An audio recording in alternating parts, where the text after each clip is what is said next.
Hello, my sweet friends. Thank you so much for stopping by. My name is Becky, and welcome to Kinda Shabby. Each week, I share kinda shabby but always chic, crafty inspirations. Now, in this week's video, I have some fun projects in store for you. But I also want you to stay tuned because I will be announcing the winner of our Heart Garland giveaway. And I appreciate every one of you who entered. Now, let's take a look at today's projects. We're going to be having some more fun with scrapbooking paper. We'll also be doing some stenciling and stamping. And we'll also be doing some projects with some beautiful spring-inspired fabrics. So let's go ahead and get these projects started. For our first project, we're going to be making some cute little butterflies using some double-sided scrapbooking paper. I picked these pads up at Walmart, and I've also ordered these on Amazon as well, but you can purchase individual sheets of double-sided scrapbooking paper at Hobby Lobby. This was a Google image. You can just print it on some cardstock, and then that way you've got a nice template to use to trace. And we're going to trace and cut our butterflies. For my little butterfly antenna, I am using some wrapped floral wire, but you could use some pipe cleaners and that will look just as fine as well. So I'm going to put some at the back, bring it around the body of my butterfly, and I'm going to wrap that twice like that, and I'm going to cut off my excess. Then I'm going to take these two and twist it so that does not come apart. Then I'll use my needle nose pliers and bend this end and bend the other end. So we have our cute little butterfly antenna just like that. I'm going to take a little bit more of this, cut a strip, and I'm going to twist this together underneath. So now I can use this excess here to wire this onto a wreath, or wire it onto a basket, or tuck it into a floral arrangement. So let's go ahead and move on to our next project. Next, we're going to give a fresh pop of spring to an old book. And this is a gorgeous image that I printed from Graphics Fairy, and I will link this below. I looked through and found a book that was pretty close to the size of this, so now all I'm going to do is cut off the excess white around the edges, and I'm going to glue it to the back. So now that I have my image cut to size, I'm going to take my glue stick and I'm going to apply that all around to the outside edges here and a little bit in the middle as well, just to make sure it sticks, especially on the corners there. Center it up and smooth it down. Then I've got some lace here that I feel matches these colors really well. Place it underneath and tie a bow. Then decide what greenery I want.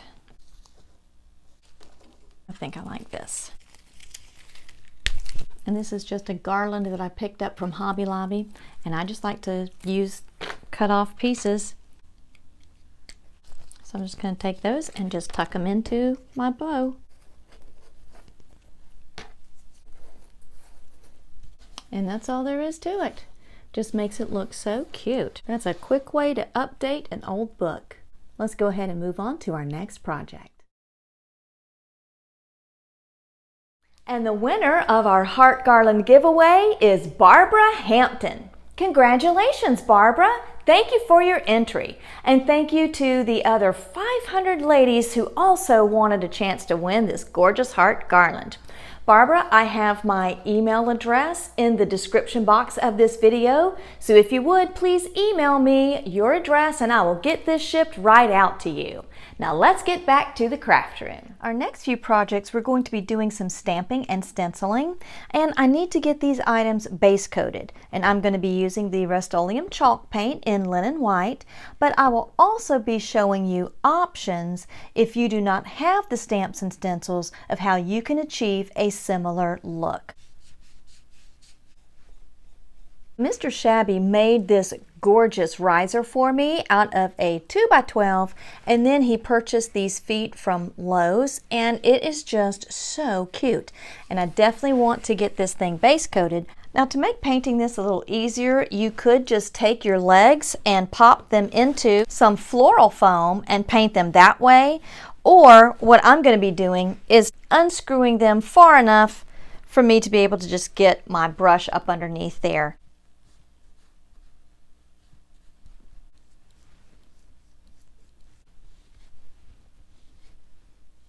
Using stencils is a very quick and easy way to update your decor. I love to use these on wood projects, and they also look great if you do them on pillows as well. Now, to avoid some bleed through underneath the stencil, I use a spray adhesive. I picked this up at Hobby Lobby. I also use this outside. You definitely don't want to get that indoors on your tables or your floors because it is very sticky. I'm also going to be showing you how you can get a similar look using a printable, and I'm going to demonstrate on a piece of scrap wood for you in just a few minutes.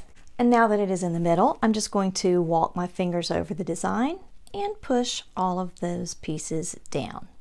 And I've seen people who can stencil holding their stencil in place or taping it down. I'm not coordinated enough to do all of that. Now I am going to be using the Waverly chalk paint in the color Steel to paint my stencil. I'm also using a stencil brush. These are Martha Stewart, and I picked these up at Michael's. I've poured out a small amount of paint onto a tile tray, and I'm going to dip into a little bit of that paint and swirl the paint to work it into the bristles. Then I'm taking a lint-free rag and I'm going to get off some of that excess paint. So this is going to be nearly dry when I begin stenciling. I prefer the pouncing method. Some people like to swirl their stencil brushes, and sometimes I do a little bit of both. A little swirl and pounce at the same time. But you don't want to go back and forth because that risks pushing the paint up under your stencil. The point at which you remove your stencil is actually personal preference. Some people like for the stencil paint to be totally dry. Some people remove it when it's wet, and I'm in between. That way, when I remove the stencil, very carefully peeling away, I don't have paint flopping around everywhere. There we go. I think that turned out great. The back of my stencil still had a little bit of black paint on it from when I used it the last time, so I am going to sand off this little excess right in here and touch that up with some white paint. So I should have made sure that my stencil was totally clean before I laid it down on my project. Much better. I like it. We're going to be using Mod Podge to put this printable onto this scrap piece of wood here to achieve a similar look. Now, when I do Mod Podge with printables, I prefer to use gift tissue paper and tape that down to a piece of cardstock and send it through my printer. These were the only colors that I had left, so I have printed this image onto regular copy paper, but your tissue paper does work better. First, you want to take your printable and you want to cut out around the edges as close to the design as possible. I got this beautiful printable from Graphics Fairy, and I will link this below for you.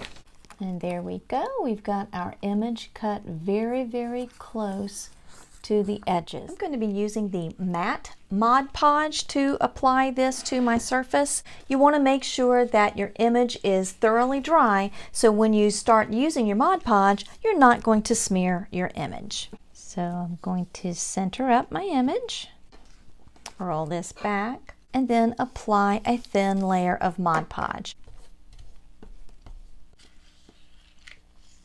Lay that down, get a little more Mod Podge on your brush, start in the middle, tap it down, and begin working out toward the edges,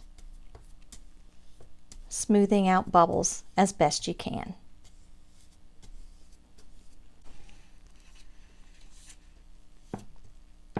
going to come up and go from the other side. And we're going to start smoothing from the middle this way.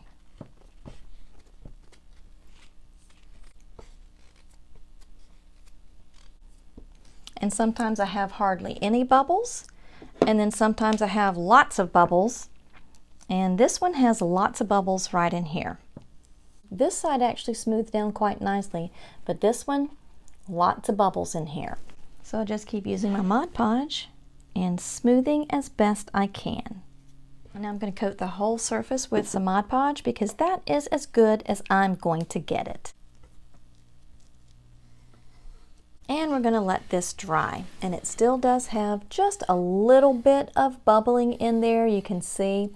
But I still think that that is rustic, shabby chic, and it's just going to be beautiful. So while our board is drying, I'm going to be sealing this with some of the Amy Howard at Home Light Antiquing Wax. And you could use the Rust-Oleum Matte Clear. That's a nice finish.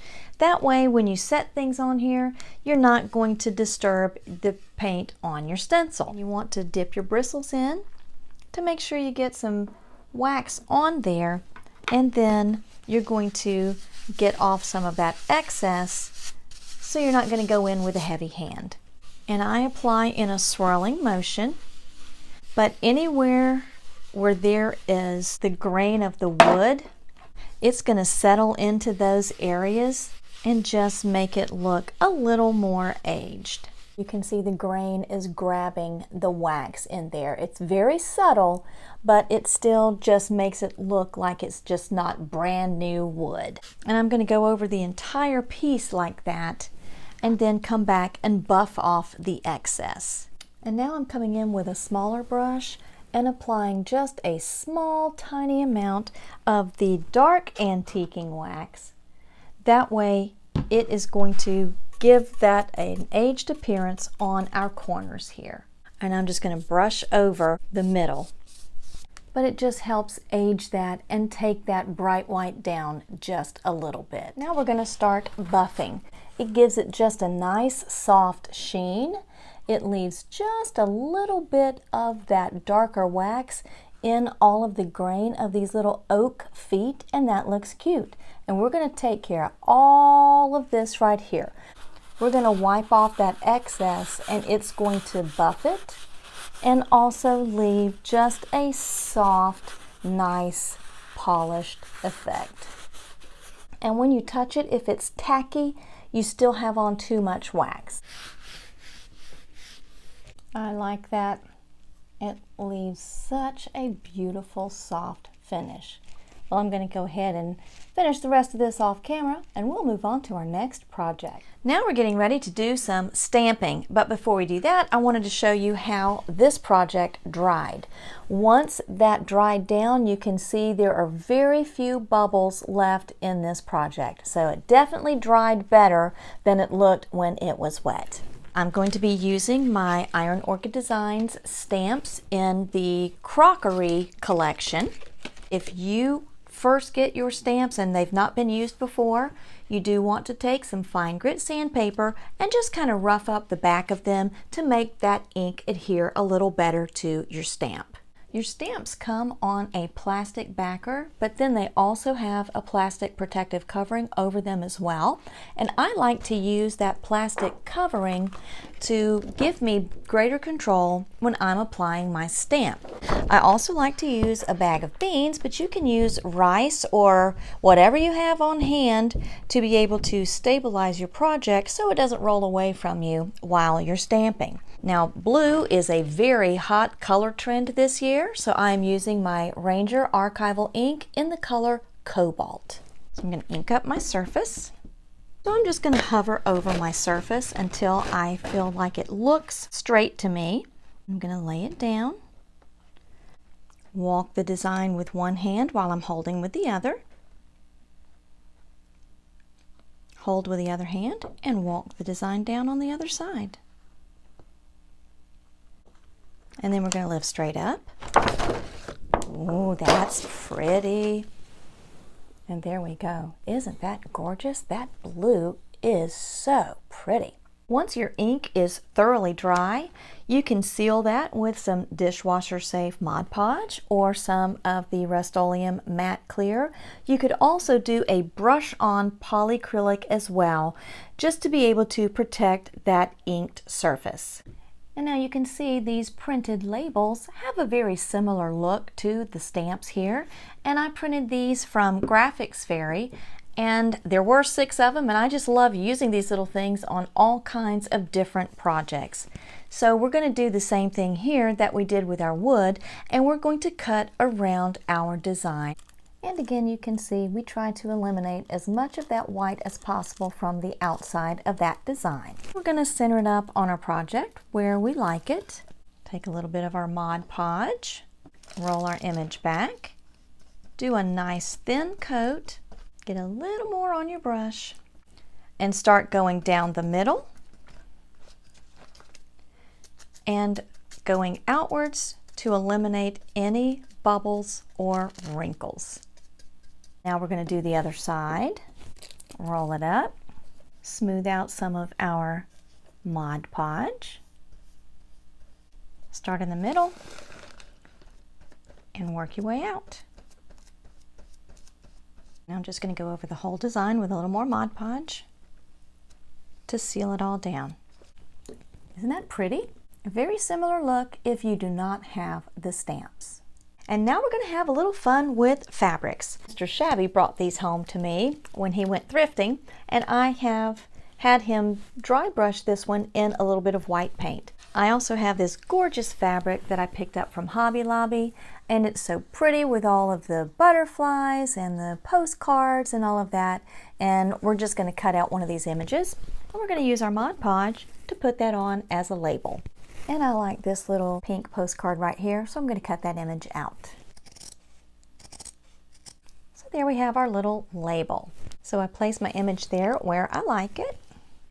Roll over half of it. And because this is a woven basket, I'm going to put a pretty generous coat of that Mod Podge there and just start poking that down there.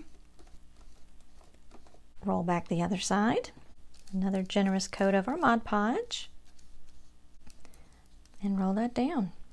And then I'm going to just take my fingers and just kind of lightly press that label into the Mod Podge. And I will come back with my hot glue and put just a little bit at the corners just to make sure it doesn't come up. And there we go. And that's going to be really cute when we get it all decorated for spring. For our next fabric project, I am going to be stamping this tea towel. I'm also going to be using the laurels and the bow from the Queen Bee stamp set, and I'm using my initial for my last name in the typesetting stamp set. I like to use my quilt rulers. They really help to line up my image, and then I also like to stamp my image on a piece of copy paper just so I know that I have lined up the initial correctly, that I have the laurels at the correct angle, and that when I stamp it, I'm going to be pleased with the design instead of stamping it, realizing something is off, and then I've wasted one of my tea towels. Again, we're going to be using our Ranger archival ink in the color Cobalt. I'm going to open up my tea towel so I get an even image. And I'm just going to lay that back down to see how far up I want my image to be. Oh, that blue is just gorgeous. So I'm going to take a wipe and wipe around the image to make sure there's no ink. So I'll rest that there. Move that out of my way. Lay this down. And then walk my fingers over the design. And when I am stamping onto fabric, I do make sure that I press just a little more firmly, not so much that I distort the image, but just a little more firmly so that ink really soaks into that fabric. I also pre-wash all of my tea towels before I stamp these. And now I'm going to lift straight up. Oh my goodness, that blue is just so pretty. I really love that blue. Well, we're going to set this aside, and once the ink is dry, we'll come back and heat set that. So now we'll move on to our next fabric stamping project. You can use the Avery transfer sheets to put designs on anything. And this is just a tea towel that I've made in the past. I printed this design onto the Avery paper, but you want to make sure that you have your image mirrored. So when you iron it on, it's going to show up the right way. But these are also quick, easy, and convenient to use if you don't have the stamps. For our last project, I'm going to be making a cute little pillow out of this gorgeous fabric, but I also want to put a little label on there. So I'm using my typesetter stamps, and I am going to be stamping the word spring onto that little piece of fabric. This is 4 inches wide and 11.5 inches long, and I will be using the archival ink in the color Vibrant Fuchsia. Ooh, that's going to be so pretty with that fabric. And when I'm stamping fabric, I do put a little more of that ink on there just to make sure it's going to have a nice vibrant image on my fabric. Take my wipe and get off any excess ink from around my design. Hover over it to line it up and press down. Walking my fingers all over each portion of the letter, giving it a little bit of pressure. That way I get a nice stamped image. And now we're going to lift up. That is so cute. So now I just need to get this stitched down to the front of my pillow. I have it 18 wide and 12 inches high, and then I have gone ahead and just pinned on my little label. You absolutely could use hot glue to do this, but I just prefer to use my sewing machine. So I'm going to stitch this on, and then I'll be right back. And I've stitched that on with some pretty pink thread to match. Now I'm using the same fabric that I used for the spring label. I've cut out the backer. So I'm going to pin these together, stitch around, and leave an opening for the stuffing. Now I'm going to clip my corners, and then after we clip the corners, we're going to turn right side out. Now we're going to give everything a good press, and then we're also going to be heat setting our ink as well. I like nice, flat, crisp seams, and I am using a tailor's ham. I picked this up off of Amazon. I can insert that in there and iron directly on top of that to flatten out all of those seams. That just looks so much better than that.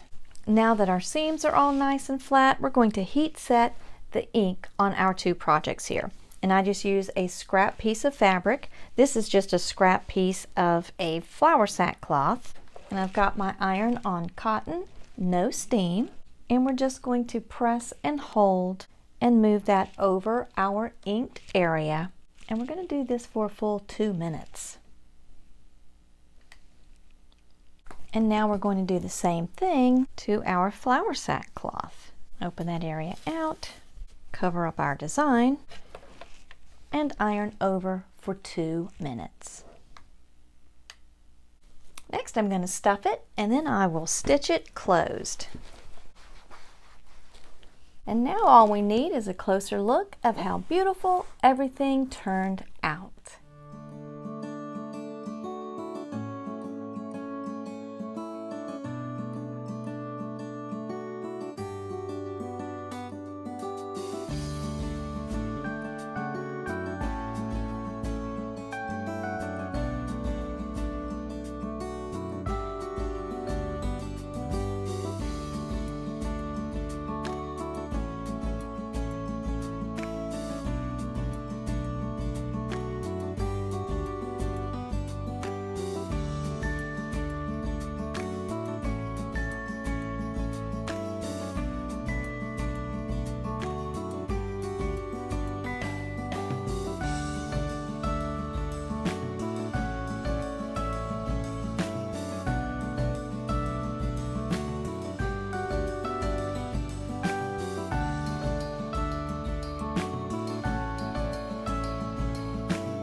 enjoyed today's projects inspired by the beautiful colors of spring.